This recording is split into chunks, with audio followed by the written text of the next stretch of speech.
So here we can see a close-up of the first sword I bought. When I joined the Derby group, the Derby Viking group, we were called the Derby in 1999.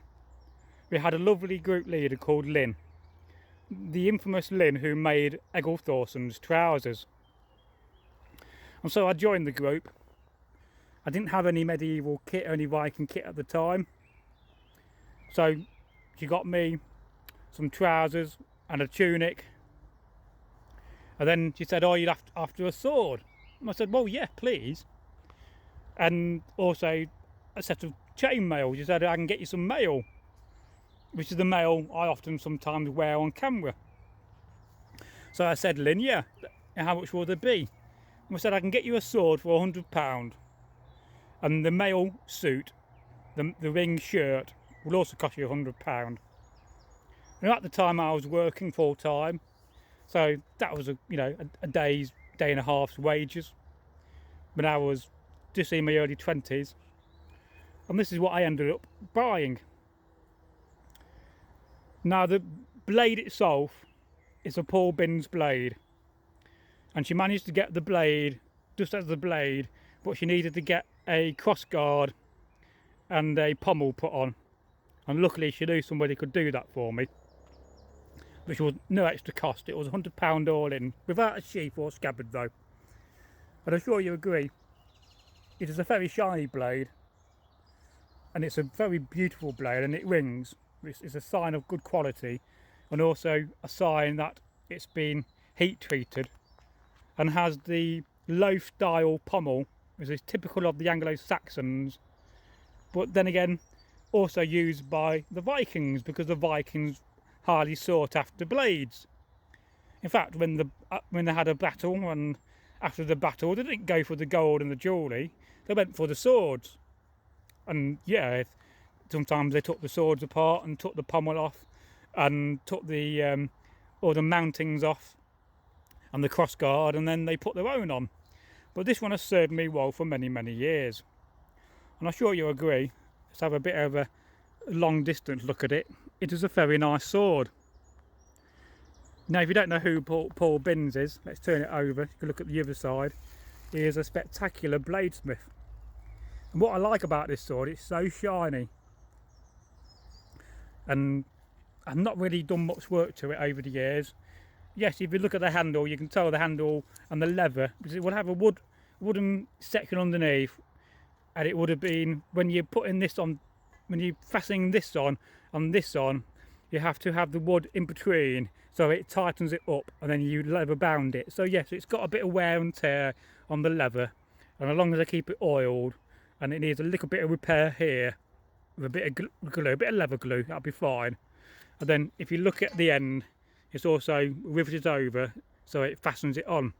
I'm sure you agree that there is a beautiful and lovely blade. Now I didn't have a scabbard for it, so that was one of the first things I made. I was very new to leather working at the time, so I made the sheath for it, not a scabbard. I made a sheath because a sheath is flexible, and I lined it with some nice wool, and I had a couple of loops on it so I could have it on my belt. And at one point I had a brass mounting at the end, but I think I had one on and it came off, so I didn't put it back on again. I could do with getting some mountings and finishing it off one day if I go to a nice trader and I find a set. But I sure you agree that is a lovely blade. Now how much would a blade and a sword like this cost you today? Well, you're looking easily £400 to £500, I would say, from Paul Binns, because he's a spectacular bladesmith. In fact, in my house I have the very book he brought back in the day, which was given to me by Tyrkir Thorkelsson, and it's got Paul Binns' name in it. He wrote his name in it, and that was the sword book. He learnt how to make swords, and I think that's a bit of fantastic history. And maybe in the future, when I got money and coin, I may invest in making some swords, you know, because you can get these laser cut out, and then we'll figure out a way to heat treat them ourselves, and we'll make the pommels and the cross guards. Now some people like a straight cross guard, and some people like it more curved like this. This one catches other swords, so it protects your hand, which is so essential when it comes to using a sword.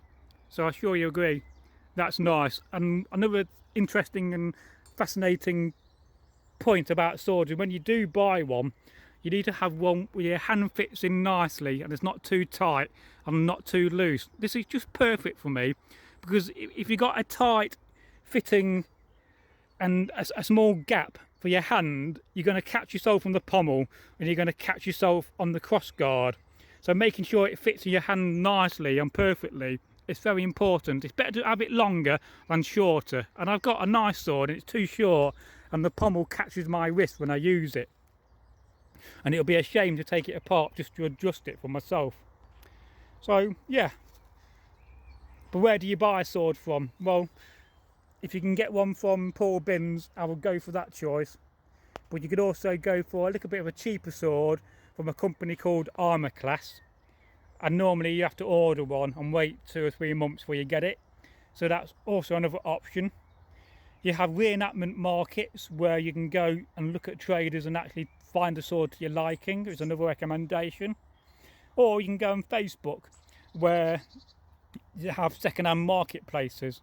But that's always a little bit of a gamble because you don't know what you're getting.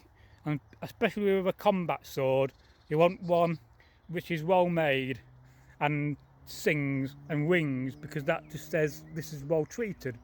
But often I get asked in the comments, and especially on TikTok, oh, why is your sword blunt?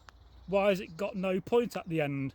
Well, the reason why this is round here, and the reason why, if you look at the edge, it's curved over, so it's got a curve on it, a radius, is because it's a combat blade.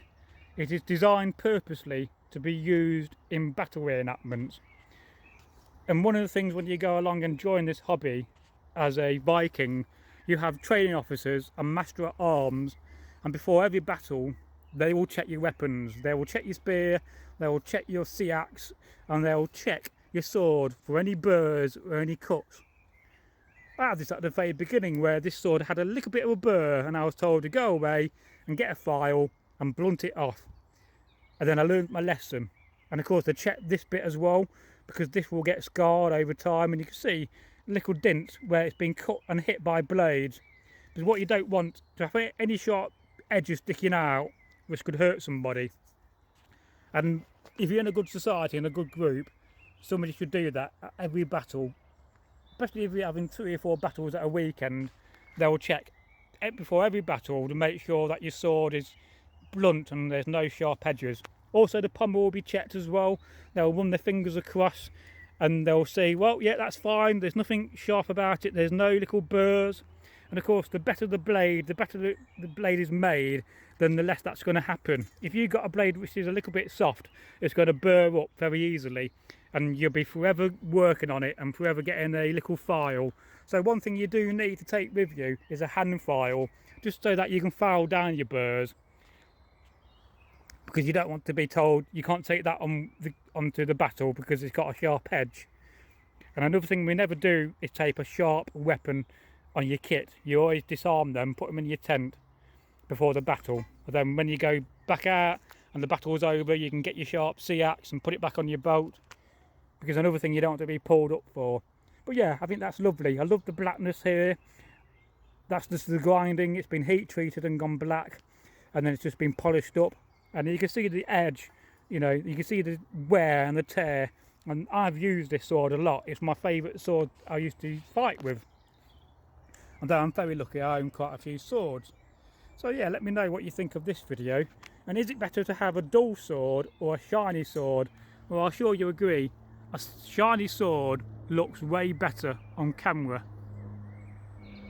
and you can also tell that's very, very straight as well. So yes, let's just pull away for the thumbnail without too much in the background, and I hope you've enjoyed this video and found it useful. A bit of a closer look at this sword. So goodbye from me. Love you lots, guys, from Braggy.